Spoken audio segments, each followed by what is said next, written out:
Cotton fabric, sometimes referred to as quilting cotton, is a light to mid-weight woven fabric that can be used for a variety of projects, including apparel, decor, and quilts. It is available in a wide range of prints and solid colors.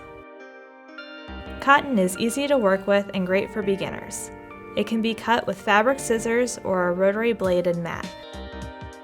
When working with printed cottons, pay attention to the direction of the print to make sure it is facing the same direction on your final project. Use an all-purpose thread for most projects. When working with printed fabrics, choose the dominant color for the thread color for stitching that blends in.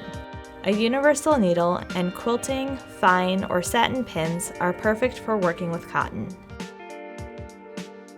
Like all wovens, cotton will fray as it is handled, and seams should be finished.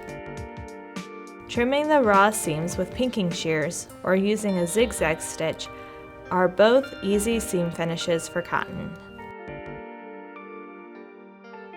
Before starting a project, pre-wash and dry cotton if shrinkage is a concern. Wrinkles can be removed with a hot iron and steam. A pressing cloth can be used to protect projects from scorching.